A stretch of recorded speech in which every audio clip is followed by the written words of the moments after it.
আপনার প্রশ্নই আমাদের প্রশ্ন, আর সেই প্রশ্নের উত্তর খুঁজতেই আমাদের এই আয়োজন। খবর এবং তার পেছনের খবর বিশ্লেষণ করি আমরা।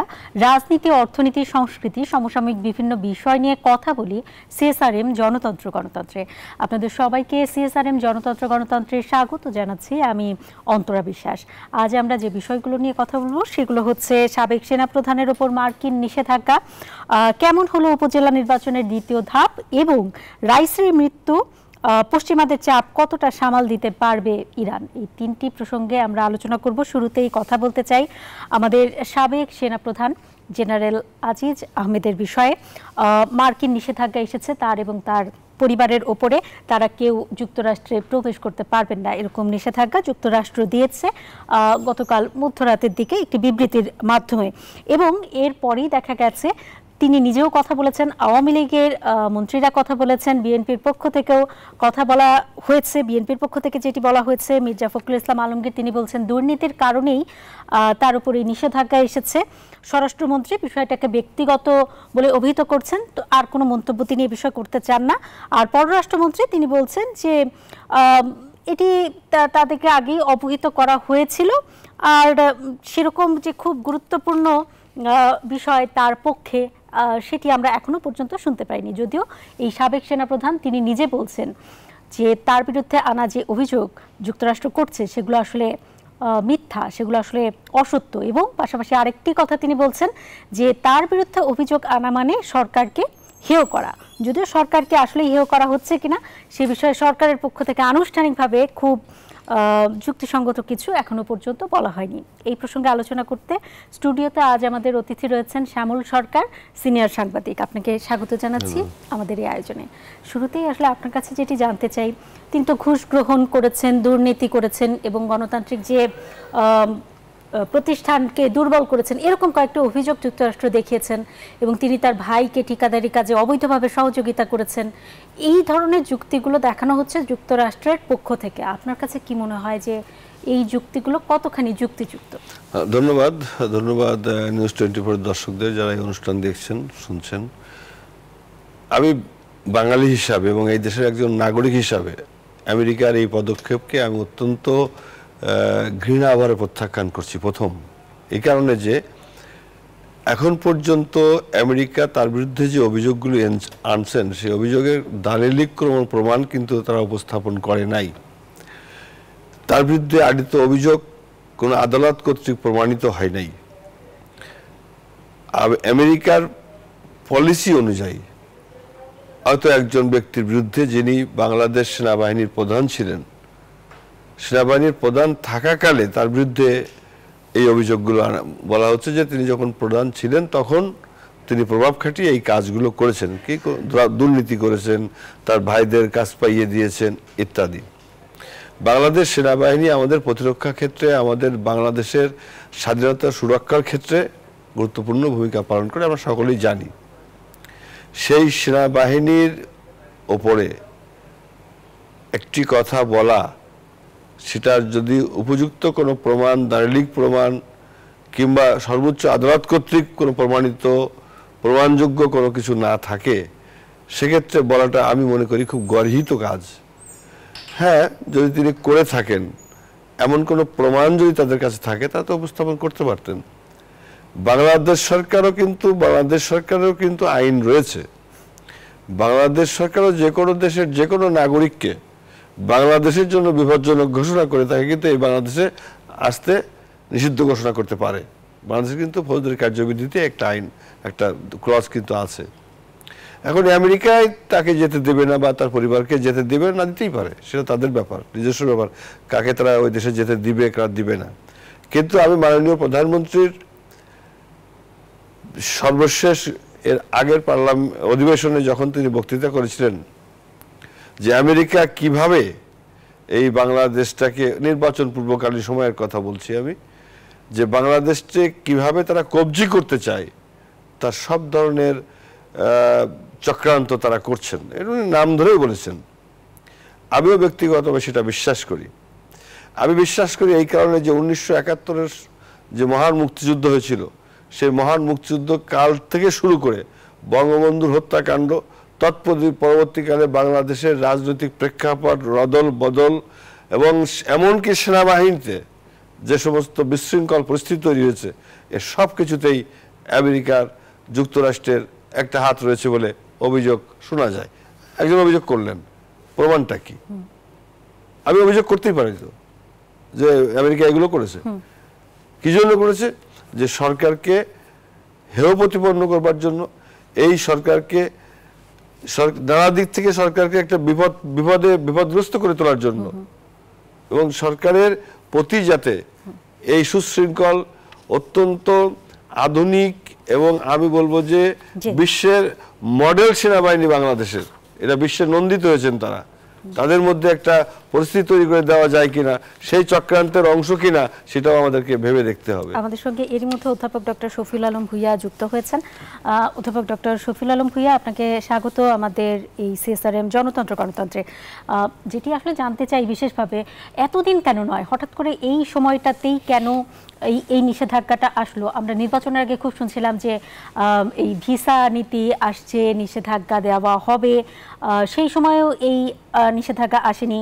আবার যেটি দেখা গেছে 2021 সালে আল জাজিরায় প্রচারিত যে ডকুমেন্টারিটি ছিল all the prime ministers main, এই ডকুমেন্টারির প্রেক্ষিতেই আসলে এরকম একটি সিদ্ধান্ত তারা নিয়েছেন, এ কথা সাবেক সেনাপ্রধান জেনারেল আজিজ তিনিও আসলে বলছেন।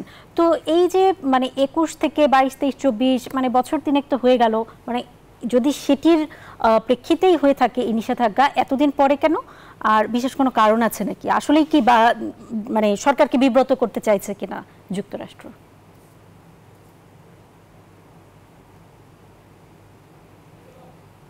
অধ্যাপক ডক্টর শফিউল আলম ভূঁইয়া, আমরা শুনতে পাচ্ছি না আপনার কথা। অধ্যাপক ডক্টর শফিউল আলম ভূঁইয়া, আপনি কি শুনতে পাচ্ছেন আমাদেরকে?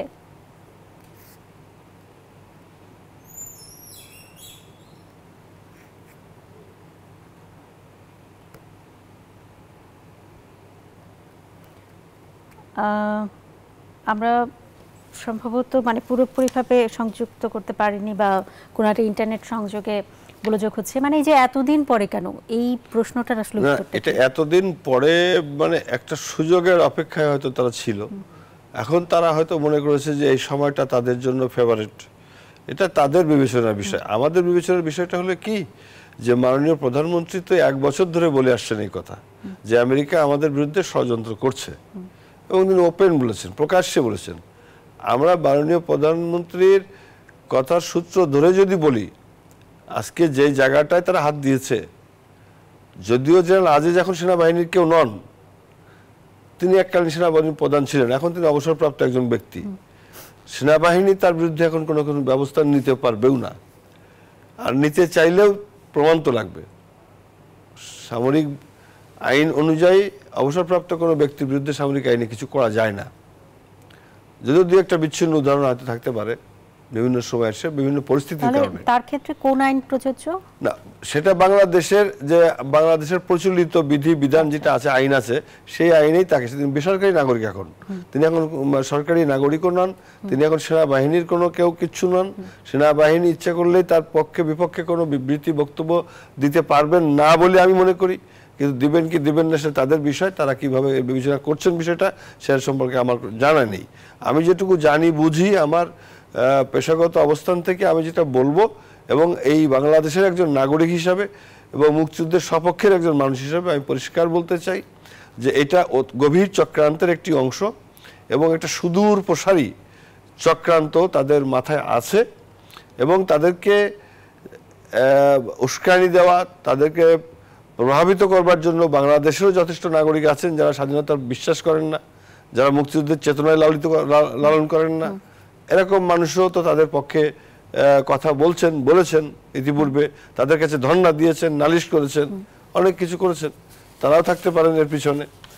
মোটামুটিভাবে বলা যায় একটা গভীর চক্রান্তের অংশ এই সময় এসে এটা করা হয়েছে।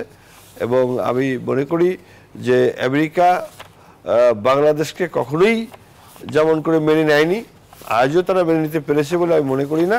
যদিও তারা লু কদিন আগে এসেছিলেন, তিনি বলছেন সম্পর্ক উন্নয়নের চেষ্টা তারা করে যাবেন, অব্যাহত রাখবেন। বাংলাদেশ সরকারও সেটা চায় যে কোনো দেশের সাথেই বৈরিতা নয়, সকলের সাথেই বন্ধুত্ব। বাংলাদেশ সরকারের পররাষ্ট্র নীতির মূল লক্ষ্যই হলো সেটি। তো বাংলাদেশ সরকারও সেটি চেষ্টা করছে। এবং আমেরিকা কতটা এগিয়ে আসে, এখন তারা বলবেন সম্পর্ক উন্নয়নের চেষ্টা করছি, আবার ওদিকে বলবেন যে আপনার একটা প্রতিষ্ঠানের প্রধান, একটা প্রতিষ্ঠান হিসেবে বিবেচনা করেন, সেনাবাহিনী তো একটা প্রতিষ্ঠান। এই প্রতিষ্ঠানের একজন সাবেক প্রধানের বিরুদ্ধে আপনি একটা প্রোপাগান্ডামূলক কথা বলে আপনি নিষেধাজ্ঞা জারি করবেন, এর আগে আপনি র্যাবের বিরুদ্ধে করেছেন। জি, অধ্যাপক ডক্টর শফিউল আলম ভূঁইয়াকে সম্ভবত আমরা পেয়েছি, আমরা একটু তার সঙ্গে যুক্ত হতে চাই। অধ্যাপক ডক্টর শফিউল আলম ভূঁইয়া, মানে এতদিন পরে যুক্তরাষ্ট্র এই সিদ্ধান্ত কেন নিল এবং মন্ত্রীরা তার পক্ষে বা বিপক্ষে কোনো ধরনের অবস্থান নিচ্ছেন না আমরা দেখতে পাচ্ছি, আর কোনো ধরনের প্রমাণ আছে কিনা? মির্জা ফখরুল ইসলাম বলছেন যে তিনি আসলে দুর্নীতি করেছিলেন। আসলে কি তিনি দুর্নীতি করেছিলেন কিনা, আর যুক্তরাষ্ট্র এটি দিতে পারে কিনা? দেখেন, একটা জিনিস আমাদেরকে মাথায় রাখতে হবে, সেটা হলো যে এই যে কোন একটা দেশ কাকে ভিসা দেবে কাকে দেবে না, এটা তার নিজস্ব ব্যাপার। এটা তার, সে যদি মনে করে যে সে এক্স কে তার দেশের ভিসা দেবে না, এটা তার সম্পূর্ণ স্বাধীনতা। এখন সেই ভিসা না দেওয়ার ক্ষেত্রে সে কারণ দেখিয়েছে যে তার বিরুদ্ধে সুনির্দিষ্ট দুর্নীতির অভিযোগ আছে। উনি যখন ক্ষমতায় ছিলেন ক্ষমতার অপব্যবহার করেছেন, তার ভাইদেরকে অবৈধ সুবিধা দিয়েছেন, তার ভাইরা বিভিন্ন অপরাধে সম্পৃক্ত ছিল, এই অভিযোগগুলো তারা এনেছে। এখন এইগুলো তো আমাদের পক্ষে প্রমাণ করা খুব ডিফিকাল্ট, যে অন্তত আমার পক্ষে, আমি তো জানি না এটা সত্যকে মিথ্যা, কিন্তু মার্কিন যুক্তরাষ্ট্র একটা দেশ হিসাবে সে তার দেশের ভিসা নীতি সে কিভাবে সিদ্ধান্ত নেবে সেটা তার ব্যাপার। এখন দ্বিতীয় যে বিষয়টি, সেটি হচ্ছে যে সে কিন্তু ধরেন সেনাপ্রধান থাকা অবস্থায় যদি তার উপর নিষেধাজ্ঞা আরোপ করতো, তাহলে এটা একটা রাষ্ট্রীয় ইস্যু হতো। এখন কিন্তু উনি অবসরে গেছেন, উনি একজন প্রাইভেট সিটিজেন। তো এখন প্রাইভেট সিটিজেনের ক্ষেত্রে তারা এটা দিয়েছে, কেন দিয়েছে? হ্যাঁ, আমাদের সরকার যদি মনে করে যে বাংলাদেশের একজন গুরুত্বপূর্ণ নাগরিকের ব্যাপারে তারা কেন ভিসা নিষেধাজ্ঞা দিল, আমাদের পররাষ্ট্র মন্ত্রণালয় মার্কিন যুক্তরাষ্ট্রের পররাষ্ট্র মন্ত্রণালয়ের সাথে যোগাযোগ করে এটা খতিয়ে দেখতে পারে যে কেন দিল, তাদের কাছে সত্যিকার অর্থে কোনো তথ্য প্রমাণ আছে কি। আর তারপরে 3 নম্বর পয়েন্ট আমি যেটা বলতে চাই, সেটা হলো যে এই অবস্থায় এসে কেন তারা ভিসা নীতি দিল। যেমন এইটাকে আবার আপনি আগের ইস্যুগুলোর সাথে খুব বেশি যে কানেক্ট করতে পারবেন তা না। কারণ হচ্ছে যে যাদের উপর ভিসা নীতি প্রয়োগ করা হয়েছে তিনি এই মুহূর্তে একজন প্রাইভেট সিটিজেন, তার সাথে সরকারের মন্ত্রণালয়ের বা মন্ত্রী পর্যায়ের বা সরকারি রাজনীতির তেমন কোনো সম্পর্ক নেই। তো যার ফলে এটা যে মার্কিন যুক্তরাষ্ট্রের বাংলাদেশের প্রতি বিদ্বেষ বা বাংলাদেশের সাথে অবন্ধুত্বপূর্ণ আচরণের একটা বহিঃপ্রকাশ, সেটাও এই কেসে বলা যাবে না। তো র্যাবের ক্ষেত্রে যেটা, যেমন র্যাব আমাদের একটা রেগুলার বাহিনী, আমাদের বাহিনী আইন শৃঙ্খলা রক্ষার স্বার্থে তাদেরকে নানা রকম কর্মকাণ্ড করতে হয়, কখনো কখনো তাদের কর্মকাণ্ডে কিছু বাড়াবাড়িও থাকে। তো যখন র্যাবের উপরে স্যাংশন আরোপ করেছে, তখন তো এটা একটা রাষ্ট্রীয় প্রতিষ্ঠান, সেটার ব্যাপারে রাষ্ট্র কনসার্ন হয়েছে। তো এখন মার্কিন যুক্তরাষ্ট্র তার যে সাম্প্রতিক তার এই যে সহকারী পররাষ্ট্রমন্ত্রী, যে দক্ষিণ এশিয়া মধ্য এশিয়ার যিনি ডোনাল্ড লু, তিনি এসেছিলেন, তার যে বার্তা যে তিনি সম্পর্ক এগিয়ে নিতে চান, তো মার্কিন রাষ্ট্রদূতেরও বার্তা সম্পর্ক এগিয়ে নিতে চান। এখন বাংলাদেশের অবস্থানটা কি? বাংলাদেশ আসলে সকলের সাথে একটা ভালো সম্পর্ক বজায় রেখে চলতে চায়, কারণ মার্কিন যুক্তরাষ্ট্র কিন্তু আমাদের একটা গুরুত্বপূর্ণ বাজার। আমাদের যে পোশাক খাতের সবচেয়ে বড় রপ্তানি বাজার হচ্ছে মার্কিন যুক্তরাষ্ট্র। মার্কিন যুক্তরাষ্ট্রের অনেকগুলো কোম্পানির বিনিয়োগ আছে আমাদের এখানে। তো যার ফলে আমরা দুই রাষ্ট্রই সুসম্পর্ক বজায় রাখতে চাই। বাংলাদেশ একই সাথে চায়নার সাথে সুসম্পর্ক বজায় রাখতে চায়, ভারতের সাথেও সুসম্পর্ক বজায় রাখতে চায়, কারণ বাংলাদেশের যে এখানে আরেকটি প্রশ্ন আসলে আপনার কাছে করতে চাই অধ্যাপক ডক্টর শফিউল আলম ভূঁইয়া, সেটি হচ্ছে যুক্তরাষ্ট্র এমন একজনের প্রতি এই ভিসা নীতি প্রয়োগ করলো যিনি সরাসরি সরকারের কেউ নন, সুতরাং সরকার কোনো ধরনের পদক্ষেপ নেবেন না। আবার তিনি একজন গুরুত্বপূর্ণ ব্যক্তি ছিলেন, তিনি একজন গুরুত্বপূর্ণ ব্যক্তি ছিলেন। তো বিষয়টা কি এরকম যে একজন গুরুত্বপূর্ণ ব্যক্তির উপরে ভিসা নীতি প্রয়োগ করে বাংলাদেশের উপর এক ধরনের চাপ সৃষ্টি করা বা এক ধরনের ভয় দেখানো এরকম কোনো কিছু করতে চাইছে কিনা যুক্তরাষ্ট্র? মানে উনি যুক্তরাষ্ট্রে গেলেন কি গেলেন না তাতে যুক্তরাষ্ট্রের তো খুব বেশি কি আসে যায়? মানে উনি তো আর যুক্তরাষ্ট্রে গিয়ে দুর্নীতি করবেন এই ভয়ে তারা ভিসা নীতি দেননি। আমি তা মনে করি না, কারণ হচ্ছে যে মার্কিন যুক্তরাষ্ট্র সরকার যখন তার সিদ্ধান্ত নিয়েছে নিশ্চয়ই তার কাছে তার কিছু লজিক আছে, তার কিছু কারণ আছে নিশ্চয়ই। তো যে সেটা আমি শুরুতেই বলেছি যে একটা দেশ কাকে ভিসা দেবে না সেটা সে সিদ্ধান্ত নেবে, তার দেশের ব্যাপার। তো আর আপনি যেটা বলছিলেন যে সরকার ব্যবস্থা নেবে না, সেটা আমি বলিনি। আমি বলেছি সরকার যদি মনে করে যে হ্যাঁ আমার একজন নাগরিকের উপরে সে ভিসা নীতি আরোপ করেছে, কেন আরোপ করেছে সেটা আমি খতিয়ে দেখতে চাই, সেটা পররাষ্ট্র মন্ত্রণালয় সেই ব্যাপারে খোঁজ খবর নিতে পারে। কিন্তু এইটা দিয়ে এটা ধরা যাবে না যে বাংলাদেশের বাংলাদেশকে ভয় দেখাতে চাচ্ছে বা বাংলাদেশের গুরুত্বপূর্ণ ব্যক্তিদেরকে ভয় দেখাতে চাচ্ছে, এটা অন্তত আমি মনে করি না। অনেক ধন্যবাদ আপনাকে অধ্যাপক ডক্টর শফিউল আলম ভূঁইয়া। এই বিষয় নিয়ে আর আলাপ করার আসলে সুযোগ নেই, সময় নেই। আমাদের একটা বিরতি নিতে হচ্ছে। বিরতির পরে আজ যে দ্বিতীয় ধাপের উপজেলা নির্বাচন হলো সেই নির্বাচনটি কেমন হলো সেই নিয়ে আলাপ করব। বিরতির পর আবারও স্বাগত। দেখছেন CSRM জনতন্ত্র গণতন্ত্র। এই পর্যায়ে আমরা ষষ্ঠ উপজেলা নির্বাচনের দ্বিতীয় ধাপের নির্বাচনের বিষয়ে আলাপ করব। দ্বিতীয় ধাপের নির্বাচনে 30% বেশি ভোট পড়েছে বলে সিএসএ কাজী হাবিবুল আউয়াল জানিয়েছেন। প্রথম ধাপে আমরা দেখেছিলাম যে 36% মতো ভোট পড়েছে।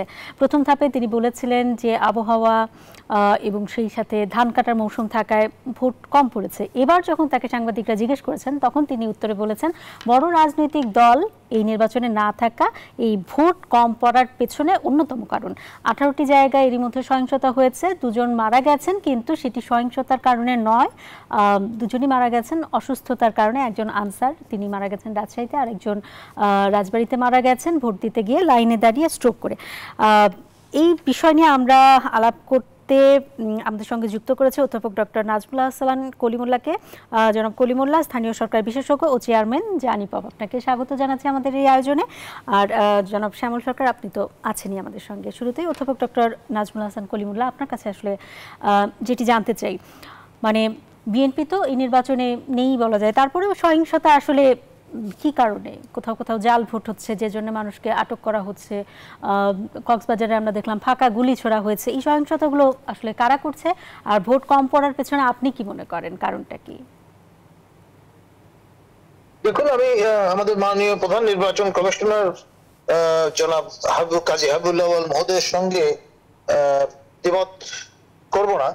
তিনি যথার্থই বলেছেন যে আমাদের যে শতকরা 50% মানুষ যেই আপনার জোটের প্রতি বিশ্বস্ত, তারা আগ্রহ হারিয়েছেন, কারণ তাদেরকে আহ্বান করা হয়েছে ভোট কেন্দ্রে না আসবার জন্য।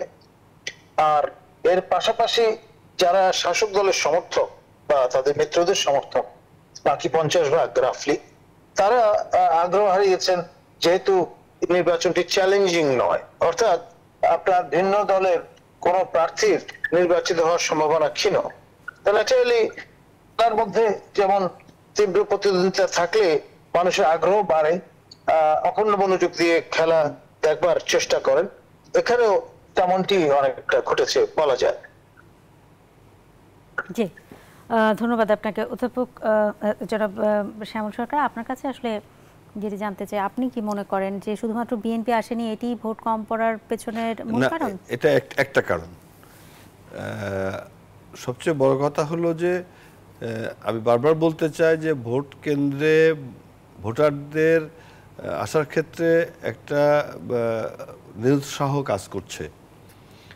কারণ মানুষ ধরেই নিয়েছে যে অমুক পাস করবে, সে পাস করে যাবে, আমার গেলে কি আর না গেলে কি, এরকম একটা পারসেপশন অলরেডি গ্রাম অঞ্চলে মানুষের মধ্যে আছে।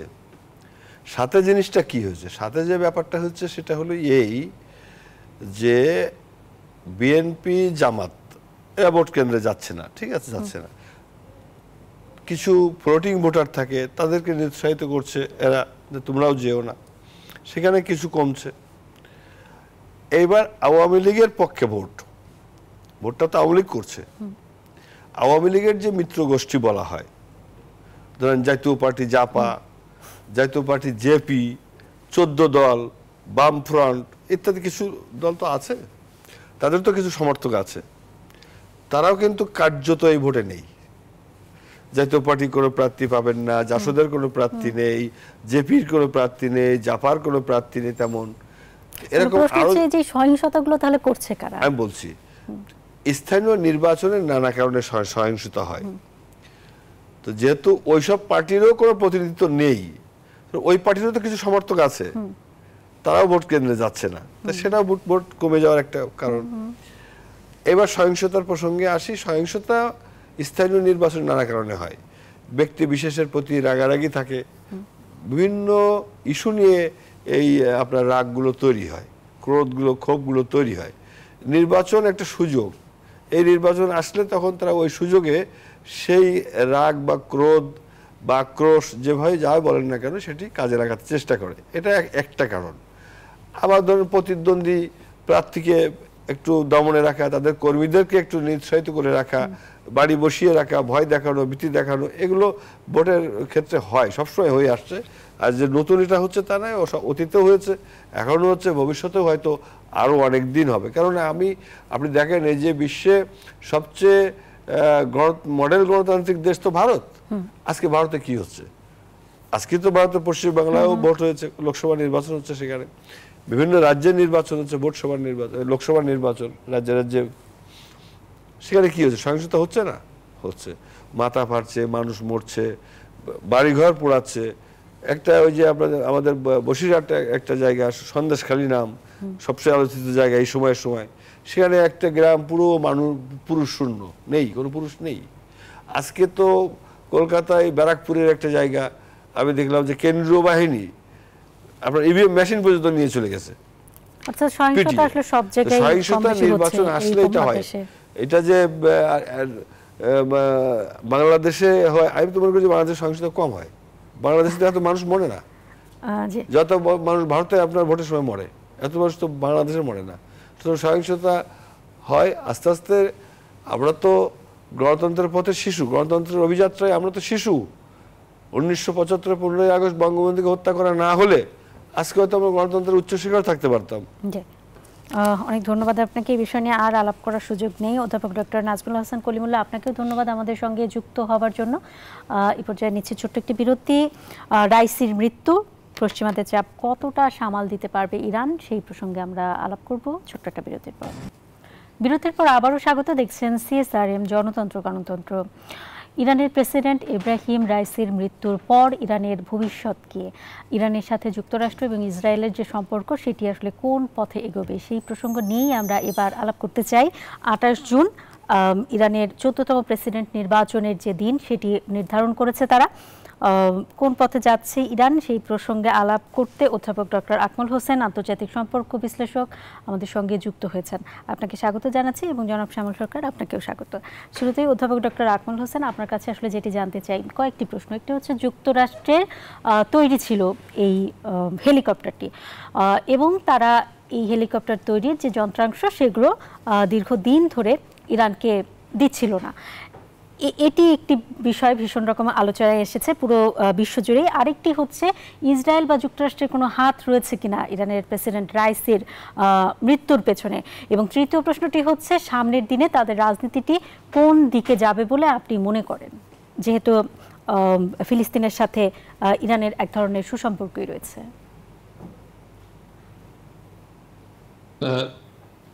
আপনার মূল প্রশ্নটা যদি আরেকবার আমাকে বলেন, আপনি কি প্রশ্ন, আপনি কি জানতে চাচ্ছেন আমার কাছ থেকে? আমি কয়েকটা জিনিস আপনার কাছে জানতে চাইছি। একটা হচ্ছে রাইসির মৃত্যুর পেছনে ইসরায়েল বা যুক্তরাষ্ট্রের কোনো ধরনের হাত রয়েছে কিনা। 2 নাম্বার, এই যে হেলিকপ্টারটির যন্ত্রাংশ দীর্ঘদিন ধরে যুক্তরাষ্ট্র তাদেরকে দিচ্ছিল না, এটা আসলে কতখানি যুক্তিসঙ্গত বা মানবিক। এবং তৃতীয় যেটা জানতে চাচ্ছি, ইরানের সামনের যে রাজনীতি সেটি কোন পথে যেতে পারে বলে আপনি মনে করেন। আমি আপনার শেষ প্রশ্নটি উত্তর দিয়ে শুরু করি। ইরানের বর্তমান যে পরিস্থিতি, অভ্যন্তরীণ পরিস্থিতি, সেটা তো কিছুটা আমরা বলতে পারি যে এক ধরনের অনিশ্চয়তা তৈরি হয়েছে। কেননা তাদের নির্বাচিত যে রাষ্ট্রপতি ইব্রাহিম রাইসি, তিনি হঠাৎ করে নিহত হলেন এবং তার জায়গায় আবার নতুন একজন রাষ্ট্রপতিকে নির্বাচন করতে হচ্ছে এবং সেই নির্বাচনের তারিখও দিয়ে দেওয়া হচ্ছে। তো কিন্তু কথা হলো যে কাকে তারা রাষ্ট্রপতি হিসেবে নির্বাচিত করতে পারেন, কেননা এই ইরানের এই ধরনের পদগুলোতে মনোনয়ন সাধারণত দিয়ে থাকে তাদের যেটাকে কমিটি অফ এক্সপার্টস বলা যায়, গার্ডিয়ান কাউন্সিল, 12 সদস্যের গার্ডিয়ান কাউন্সিলের যদি অনুমোদন থাকে তাহলে তারা প্রার্থী হিসেবে হতে পারে। যেমন গত মার্চে যে নির্বাচন হয়েছিল, মজলিসের নির্বাচন, সেখানেও আপনার কারা প্রার্থী হতে পারবেন বা কারা পারবেন না সেটাও ওই আপনার গার্জিয়ান কাউন্সিলের দ্বারা নির্ধারণ করা হয়েছিল। তো এইবারও মোটামুটি ভাবে বলা যায় যে তাই হবে। এখন কথা হচ্ছে কে রাষ্ট্রপতি নির্বাচনে দাঁড়াতে পারে। এখন এই রাষ্ট্রপতি নির্বাচনের সাথে আমরা আরেকটি পদের সম্পর্ক আছে দেখছি, সেটা হচ্ছে সর্বোচ্চ নেতা যিনি বর্তমানে আপনার আয়াতুল্লাহ খামেনি, সেই সর্বোচ্চ নেতা।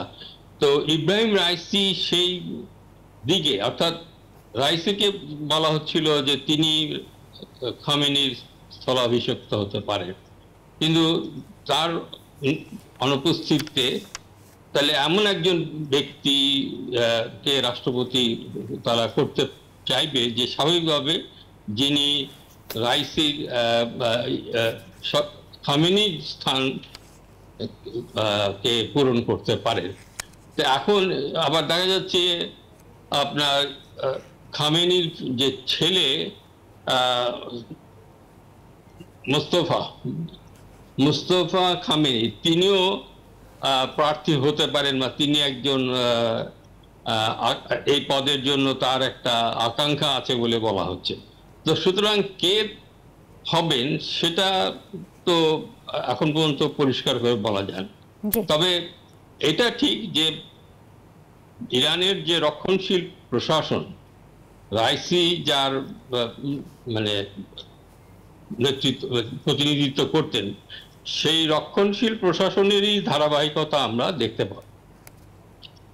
দ্বিতীয়ত যেটি আপনি বলছিলেন যে ইরানের এই রাইসির মৃত্যুর সাথে মার্কিন যুক্তরাষ্ট্র বা ইসরায়েল এদের সম্পৃক্ততা কতটুকু, বা এই ধরনের একটা কথা ইতিমধ্যে চালু হয়ে গেল যে এখানে এদের একটা, যেটাকে সাধারণত বলা হয় কনস্পিরেসি থিওরি, যে এরা এখানে এই ধরনের ঘটনা ঘটানোর পেছনে কোনো একটি তৃতীয় পক্ষ থাকে।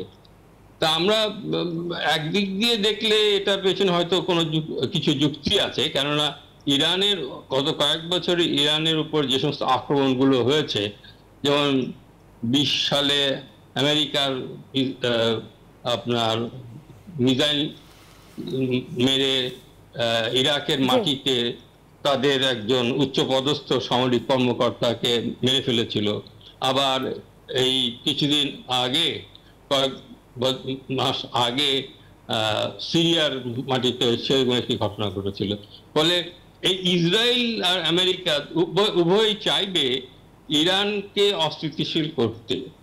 তা এখন রাইসি নেতৃত্বে যে ইরান, তারা এতদিন ধরে যে ধরনের একটা অবস্থান নিয়েছিল, অর্থাৎ সাম্প্রতিক কালে আমরা গাজাকে কেন্দ্র করে যে সম্ভাবনা আসলে থেকেই যাচ্ছে যে এই সম্পৃক্ততা আছে। আপনার কাছে ফিরবো আবার জনাব শ্যামল সরকার, আপনার কাছে আসলে যেটা জানতে চাই যে এই যে হেলিকপ্টারের যে যন্ত্রাংশগুলো যুক্তরাষ্ট্র দীর্ঘদিন ধরে দিচ্ছিল না মেরামতের জন্য, এটা মানে এটা কোন যুক্তিতে পড়ে? এটাকে মানবিক বা ব্যবসায়িক মানে ঠিক হয়েছে কিনা? একটা তো আমরা সকলেই জানি যে দীর্ঘদিন থেকেই ইরানের সাথে আমেরিকা প্রশাসনের একটা স্নায়ু যুদ্ধ চলছিল, বিশেষ করে ফিলিস্তিনি ইস্যুতে। ইসরায়েল একটা পক্ষে, তার বিপক্ষে ইরান, তার বিপক্ষে ইন্ডিয়া, তার বিপক্ষে রাশিয়া, ভারত, কাতার, সংযুক্ত আরব আমিরাত, এরা কিন্তু সকলেই ইরানের পক্ষ অবলম্বন করেছিল রাশিয়া বিষয়টা খতিয়ে দেখতে চেয়েছে ফিলিস্তিন ইস্যুতে। আপনি নিশ্চয়ই জেনেছেন এবং জানেন নিশ্চয়ই যে সবচেয়ে অবাক করা ব্যাপার যেটা, যন্ত্রাংশ হেলিকপ্টার তাদের থেকে কেনা, তাদের দেওয়ার কথা, এটা কন্ট্রাক্ট, সেটা তো দেয়নি। বরং হেলিকপ্টার যখন দুর্ঘটনায় পতিত হয়েছে তখন সেটি উদ্ধার করা বা তার লোকেশন লোকেট করার জন্য আমেরিকার কাছে ইরান সরকারের পক্ষ থেকে সরাসরি সহযোগিতা চাওয়া হয়েছিল। তারা কিন্তু সেটা করেনি। তারা বলেছে তাদের নাকি লজিস্টিক নেই। এখন আমেরিকা যদি বলে যে একটা হেলিকপ্টার দুর্ঘটনায় পতিত হয়েছে, সেটা উদ্ধার করার জন্য বা তার লোকেশন নির্ধারণ করবার জন্য কোনো লজিস্টিক তাদের নেই, সেটা কতটা বিশ্বাসযোগ্য? এক। নাম্বার টু হলো যে ইউরোপ বরং এগিয়ে এসে তারা কিন্তু সাহায্য করেছে এবং লোকেশন তারা দিতে সক্ষম হয়েছে।